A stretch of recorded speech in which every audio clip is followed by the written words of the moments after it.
Hi. Thank you for attending today's reading. Let's begin.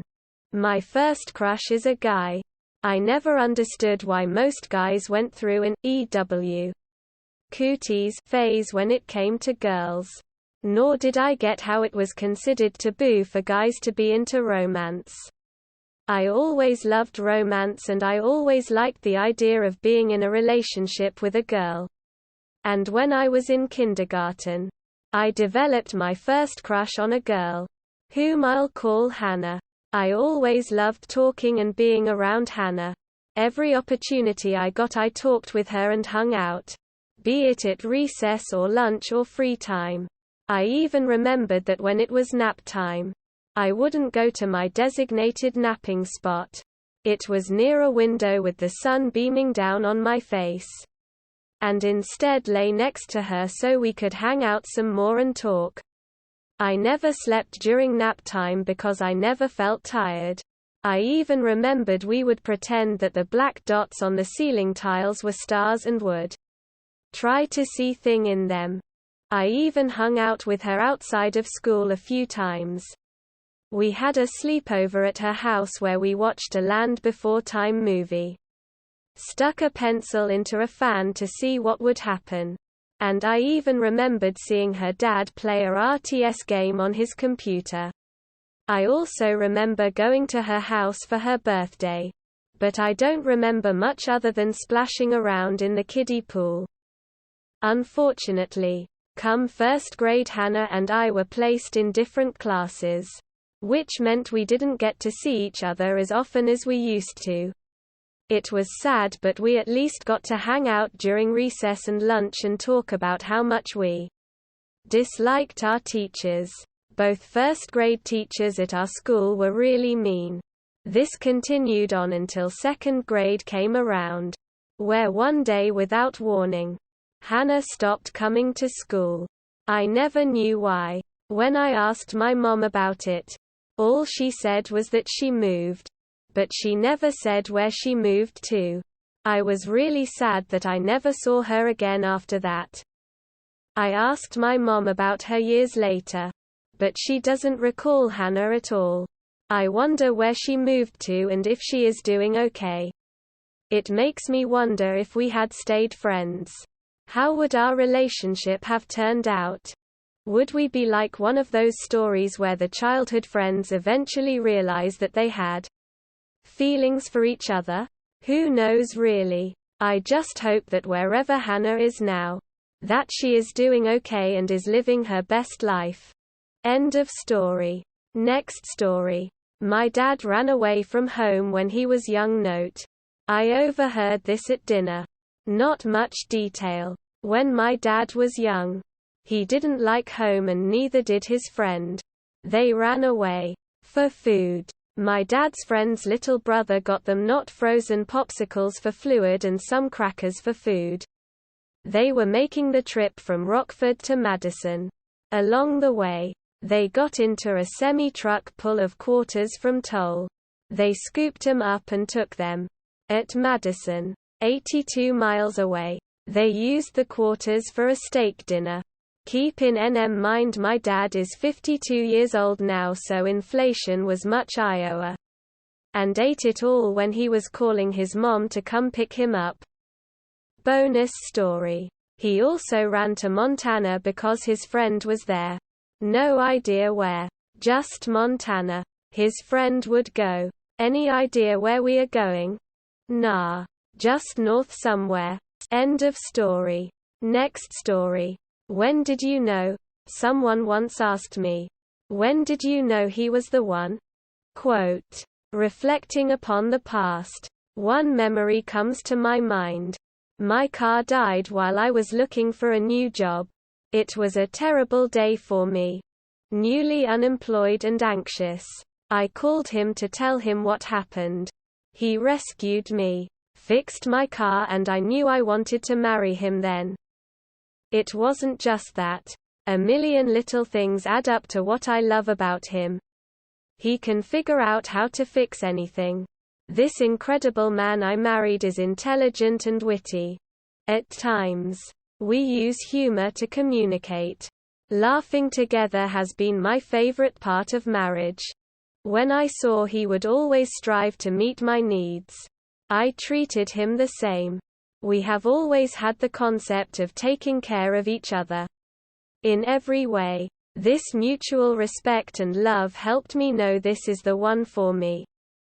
End of story. Next story. In 2003, a heist team stole over $100 of jewels from a vault Antwerp. It's one of the most lucrative non-violent robberies of all time. One member of the team and the majority of the diamonds are still missing. Who doesn't love a good heist? The team assembling. The genius plan. The thrilling escape. This week we dive into one of the largest robberies in history: the stolen diamonds. Gold, silver, and other jewelry was valued at more than $100 million. Arrests were made and time was served. But the majority of the stolen diamonds remain unrecovered. Time to unroll some vault schematics and rappel down a laser-filled elevator to one of the greatest thefts of all time. The target. I don't know about you, but for me, the following is best read in George Clooney's voice from Ocean's 11 as he talks his squad through that plan. The Antwerp World Diamond Centre is located in the now infamous Antwerp Diamond District. The building has a private security force and 24/7 monitoring. The vault that actually houses the diamonds is 2 floors beneath the main floor, protected by multiple security mechanisms, including infrared heat sensors, a seismic sensor, Doppler radar, a magnetic field, and finally a lock with 100 million possibilities. This is all data from the time of the robbery, circa 2003.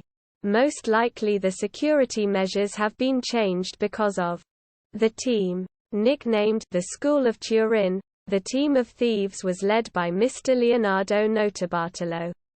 The squad consisted of at least 4 other members, though there were rumors of a mysterious 6th man, the man behind the plan.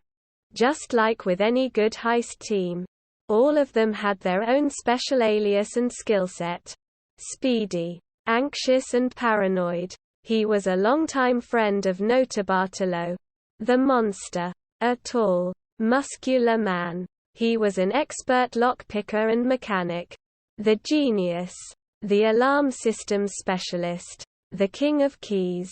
Besides having the most badass alias, this was an older man described as one of the best key forgers in the world. The heist. The plan took 18 months of preparation. Notarbartolo rented an office in the Diamond Center which gave him access to a safe deposit box located in the vault, along with his tenant ID card. He gained credibility by posing as an Italian diamond merchant. And the rest basically played out like the plot of an Ocean's 11 film. Including, but not limited to, having a getaway car, building a full-scale replica of the vault, and using a polyester body shield to hide from the infrared cameras. Here's the list of the majority of their plan. Snagged from Wikipedia. The group conducted detailed surveillance of the Diamond Center, using camera pens to take pictures of the center and the vault covertly. Notarbartolo's frequent visits, under the guise of being a diamond merchant, caused security to become used to his presence and thus lax. A small camera was hidden above the vault door by the group. Being difficult to see when the ceiling lights were on, it would observe guards opening the door and record the combination he used. It would then broadcast its data to a sensor, which the group had hidden inside an ordinary-looking red fire extinguisher in a nearby storage room in the center. The extinguisher was fully functional but had a watertight chamber hidden inside it which housed electronics to receive the camera's data. The group allegedly practiced with a full-scale replica of the vault. Notarbartolo claims this was produced with help from a diamond trader insider. The day before the robbery, Notarbartolo visited the vault, posing as a routine visit. While inside, he quickly sprayed women's hairspray on the thermal motion sensors. Having practiced the necessary motion for a swift spray, as the oil from the product was transparent but would temporarily insulate the sensor from thermal fluctuations in the room, and the sensor would only go off if it detected both heat and motion. This would last many hours but not forever, and the group used it as a temporary measure until they could properly disable the sensor system. While the security camera recorded his actions, the guard was used to his visits and was not paying attention. Notarbartolo remained in a nearby getaway vehicle during the robbery, listening to a police scanner and prepared to leave as soon as the group was done. The team wore plastic gloves to avoid leaving fingerprints. To avoid the large number of security cameras in the area around the bank, the King of Keys picked the lock to an abandoned office building that adjoined the Diamond Center, as it shared a private garden with the Diamond Center that wasn't under video surveillance. The garden allowed access to a small balcony on the center, which the group accessed via ladder. An infrared sensor monitored the terrace, but the genius used a large, homemade polyester shield to hide his thermal signature as he approached the sensor and placed the shield in front of it, preventing it from detecting the group. He then disabled an alarm on the balcony's windows. Security cameras in the antechamber were covered with black plastic bags to allow the group to turn on the lights. The vault door had a magnetic lock on it that consisted of two plates. When armed, they would trigger a magnetic field, and when the door opened, the field would break, triggering an alarm. The genius overcome this by using a custom-made aluminium plate, to which he attached heavy-duty double-sided tape to one side of it. He then stuck it on the two bolts and unscrewed them. While they were loose from their proper position, they were still side by side and generating a magnetic field. They were pivoted out of the way and taped to the antechamber wall. The King of Keys had used video footage to successfully make a duplicate of the almost impossible to duplicate foot-long vault key. However, during the robbery, he knew that guards often visited the utility room just before opening the door and decided to investigate. Inside the unlocked room he found the vault key. He decided to steal the original key, as it would ensure the vault's manufacturers did not realize the key could be duplicated, and indeed, it was not until Notarbartolo revealed this occurred that the police would know a duplicate had been created. The group turned off the antechamber lights before opening the vault door to avoid tripping light sensors in the vault. After the King of Keys picked the lock to the internal gate, the monster, working in darkness, moved to the middle of the room. Having practiced the number of steps in the replica, reached up to the ceiling and pushed back a panel, locating the security system's inbound and outbound wires. An electric pulse shot along these wires, and if any sensor was tripped or broken, the circuit would break and trigger the alarm. To overcome this, the monster carefully stripped the wire's plastic coating and attached a piece of new wire to the exposed copper wiring, rerouting the circuit and ensuring that it was irrelevant if the sensors were tripped. Heat sensors were blinded with styrofoam boxes and light sensors with tape. The men worked in darkness. Having memorized the layout of the vault, they would occasionally flick on their lights for a brief moment in order to position their drill over the lock boxes. The King of Keys used a hand-crank drill to break the locks on each of the security boxes. The contents were then emptied into duffel bags. At 5:30 a.m. they finished and left. returning to the office building. A process which took almost an hour due to the need for caution. They then put the bags in Notarbartolo's car, which then drove to the apartment while the men headed there on foot. The fallout. Everything should have gone smoothly except for one thing. Speedy. As the team split, Notarbartolo and Speedy headed to France, planning to burn their evidence once they arrived. As one does. Overcome with panic at the thought of traveling with such incriminating evidence. Speedy insisted they get rid of it sooner. The two of them headed into a nearby forest, but Speedy suffered such a severe panic attack that he was unable to properly dispose of all the pieces. A local hunter found what he thought was trash and, thinking it was the work of teenagers he had had previous disputes with, he called the police.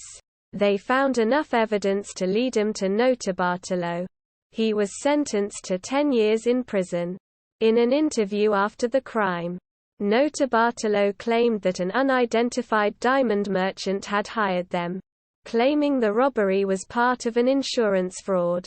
There was some doubt cast on this story as most of the vault was uninsured at the time. However, the majority of the diamonds have yet to be recovered. Of the entire team, only the King of Keys was never apprehended by the police, nor his true identity found out. Planning your own heist? If this one tickled your fancy, here's some deeper dives you might enjoy.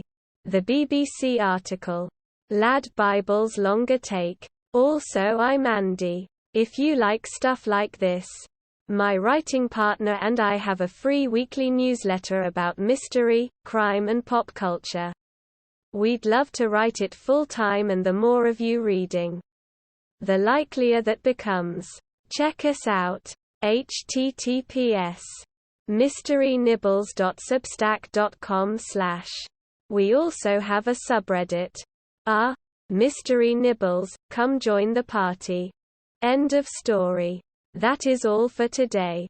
If you want to support my automated channel, feel free to drop a like and subscribe. See you tomorrow.